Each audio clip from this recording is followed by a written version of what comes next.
வார்த்தை ஒவ்வொன்றும் தோட்டா மாதிரி பாங்க. சும்மா அப்படி போயிட்டு கூடாது. என்னை விடுங்க, எங்க தங்கச்சி என் தம்பிகிட்ட பேசி தப்பி சொல்லுங்க பாப்பா. உங்களை இந்த ஆட்சியில இருந்த அப்படி அந்த ஆதரவுல இருந்து விலகுனா தன்னுடைய 22 உறுப்பினரோட உள்ள போய் ஐயா ஆதரவு கொடுப்பாரு. நீங்க இது நடக்குதா இல்லைன்னு மட்டும் நாங்க எப்படி ஆட்சி செய்வோம்னு சொல்லுவோம் பாத்தீங்களா, அதை பாருங்க.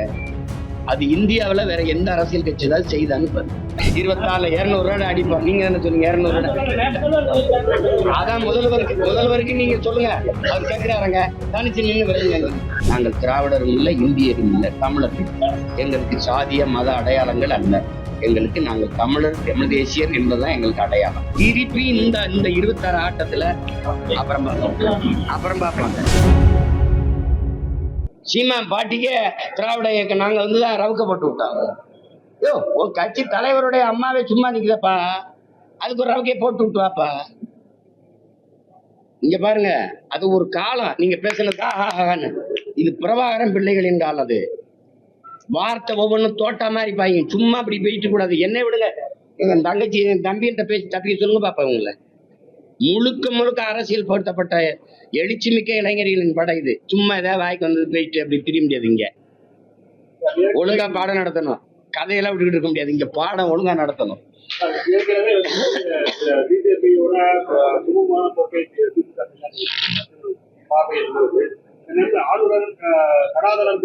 இல்லாத மாதிரி நீங்க அப்படியே பல்லு படாம கடிக்கிறீங்க மாதிரி நிலவுது போகுது. 100 ரூபா அந்த காசு செல்லா காசு வெளியிட்டதுக்கு என்ன ஆட்டம். இதே ஆளுநரை மாத்தணும் அப்படின்ட்டு அப்புறம் அவர் கையை பிடிச்சா அப்படியே ஒன்னா விருந்து சாப்பிடுறீங்க. ஆளுநர் மாளிகையில இது வேற ஆளுநரா? சலவைக்கு போட்டு வாங்கிட்டு வந்துருக்காங்களா? அதே ஆள் தானே. என்ன நீங்க பண்றதெல்லாம் இதெல்லாம் உங்களுக்கு ஒரு கொடுமை. இங்க பாருங்க, நீங்க எழுதி வைங்க. உங்க எல்லாருக்கும் முன்னாடி நான் சொல்றேன், ஒருவேளை ஐயா சந்திரபாபு நாயுடு, ஐயா நிதிஷ்குமார் இந்த ஆட்சியில இருந்த அப்படி அந்த ஆதரவுல இருந்து விலகுனா தன்னுடைய 22 உறுப்பினரோட உள்ள போய் ஐயா ஆதரவு கொடுப்பாரு. நீங்க இது நடக்குதா இல்லையான்னு மட்டும் உலகின் எல்லா தமிழர்களுக்கும் குரல் கொடுக்குறீங்க. குறிப்பா ஈழ தமிழர்களுக்காக உங்களுடைய வலிமையான நீங்க உலக தமிழர்களுக்கு மட்டும்தான் நாங்க பேசுறோம்னு நீங்க சொல்றதே நான் எதிர்க்கிறேன். அவரு ஒரு இப்ப ஊடகவியலாளர் தான். இருங்க அப்படி சொல்லுது. உலக மானுடர்கள், உலக உயிர்களுக்கு அரசியல் பேசுறோம். நீங்க இதுக்கு மட்டும்தான் குரல் கொடுக்குறீங்கன்ற. 2 விழுக்காடு தான் தண்ணி இருக்கும்போது அதை 20 விழுக்காடு ஆக்குறது எப்படின்னு சிந்திக்காம எப்படா 2 விழுக்காடு தண்ணியை வித்தா சம்பாதிக்கலாம்னு நினைச்ச மனித மூளை தாண்டா இந்த உலக உயிர்களுக்கு செஞ்ச துரோகம்னு பேசுறது தமிழர்களுக்கா? சரி இருங்க, புவி வெப்பமா அதை தடுக்கணும்னா மரம் வளர்க்கணும்டா அந்த அப்படின்னு பேசுறதெல்லாம் என்ன தமிழர்களுக்கு மட்டுமா? உலக உயிர்களுக்கான அரசியலை செய்யறோம். நீங்க திடீர்னு எங்களை எங்க தாத்தா சொன்ன மாதிரி குட்டைகள் அடைக்காதீங்க. எங்களை நாங்க பெருங்கடல். நீங்க நேரடியா போட்டி போட வாய்ப்பு இருக்கு. என்ன கேள்வி? ஆமா போட்டி என்னங்க நான் போட்டியிடாம எப்படிங்க இருப்பேன்? ஏங்க கப்பலை இல்ல கப்பலை நான் தானே ஓட்டணும். அப்ப நீங்க கப்பல்ல வருவீங்களான்னு கேட்டீங்க. அப்படி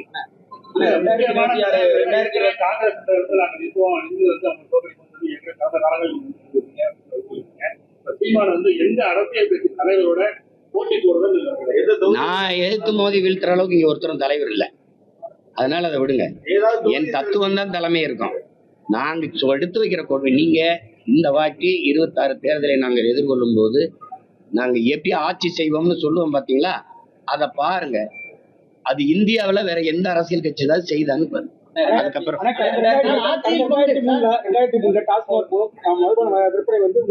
வியாபாரம் ஆயிருக்கு. இப்ப 2023 52 கோடிக்கு வியாபாரம் ஆயிருக்கு. நல்லா குடிங்க, நல்லா குடிச்சு நாட்டை வளங்க, இது பண்ணுங்க. வேற நான் என்ன சொல்றது இருக்கு? படிப்பகங்களை திறந்தவன மறந்துட்டு குடிப்பவங்களை திறந்தவனை கொண்டாடிட்டு இதெல்லாம் இந்த 70 ஆண்டுகால 75 ஆண்டுகால பவள விழாவில் வருதா? இந்த சாதனை எல்லாம் நீங்க தான் கேட்கணும். நீங்க எதுக்கு ஆட்சியில பங்கு உனக்கு எதிர்பார்க்கல? அப்ப 18 ஆண்டுகள் இந்திய ஒன்றிய அரசுல பங்கு எடுத்துட்டீங்க. நீங்க கூட்டணி தானே வச்சீங்க காங்கிரஸ். அப்ப அந்த அமைச்சரவையில் எதுக்கு பங்கு கேட்டி வாங்குனீங்க? எதுக்கு வாங்குனீங்க? காங்கிரஸ் ஆட்சியில பங்கு, ஐக்கிய குஜராத் ஆட்சியில பங்கு, தேவேகவுட ஆட்சியில பங்கு, பிபி சிங் ஆட்சியில பங்கு, வாஜ்பாய் ஆட்சியில பங்கு. அப்படின்னா அதற்கு வந்து அதிமுக வந்து எதிர்க்குது. நாங்க பங்கு பெற மாட்டோம். திராவிட கட்சிகள் தான் சரி பெருமக்களே, நீங்க ஆட்சியில யாருக்கும் அதிகாரத்துல பங்கு தர வேண்டாம். இதுல ரெண்டு கட்சி இணைந்து வேண்டாம், தராத. நீ சரியான சிங்காதி தனிச்சு நின்னு வெல்லு. இந்த அவர் சொல்றாருல 100 ஆண்டு வரணும், 24 200 ஆண்டு அடிப்போம். நீங்க என்ன சொன்னீங்க? 200 அதான் முதல்வருக்கு நீங்க சொல்லுங்க. அவர் கேட்கிறாருங்க, தனிச்சு நின்னு வெல்லுங்களேன். இப்ப 2026 தேர்தலா இருக்கும். தனிச்சு நின்னு வெல்லுங்க. 75 ஆண்டுகள சாதனையை சொல்லுங்க. உள்ளாட்சி தேர்தலா வரப்போற உள்ளாட்சி தேர்தல் கூட அதுக்கப்புறம் 2026 தேர்தலா இருக்கட்டும். சீமானோட கொள்கையை ஏற்று அவர் தலைமையை ஏற்று இந்த கட்சி வரனாலும் தலிச்சுதான் போட்டுங்க எடுத்துக்கலாம். எந்த கட்சியும் வந்தாலும் வரல. நான் சொல்லிட்டேன், திராவிடம் இந்தி அதோட உடன்பாடு இல்லை. தேர்தல் கோட்பாட்டுக்கு மாற்றாதான் நாங்கள் இந்த கட்சியை உருவாக்கணும். நாங்கள் திராவிடரும் இல்லை, இந்தியரும் இல்லை, தமிழர்கள். எங்களுக்கு சாதிய மத அடையாளங்கள் அல்ல. எங்களுக்கு நாங்கள் தமிழர், தமிழ் தேசியர் என்பதுதான் எங்களுக்கு அடையாளம். எதில் இந்த கருத்தியல்ல உறுதியா நின்று நான் தனிச்சுதான் போட்டேன்.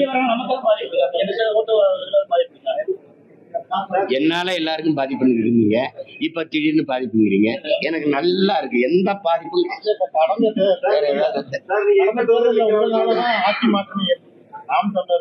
அதுல அதை வந்து ஆட்சியில இருக்கிறவங்க சொல்லணும்.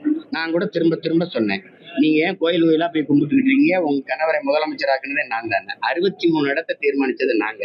அவங்க வென்ற 34 இடத்துல அவங்க 1100 500 அங்க 15,000 18,000 22,000 வாக்குகளை வச்சிருக்கேன். நான் கெஞ்சி சொன்னேன். அது கேட்க வேண்டியவர் கேட்கல. அதனால இன்னைக்கு சிக்கல். திருப்பி இந்த 26 ஆட்டத்துல அப்புறம் பார்ப்பாங்க. இது போன்ற செய்திகளை மேலும் தெரிந்து கொள்ள எங்களது யூடியூப், Facebook மற்றும் Twitter ஆப்களை சப்ஸ்கிரைப் செய்யவும்.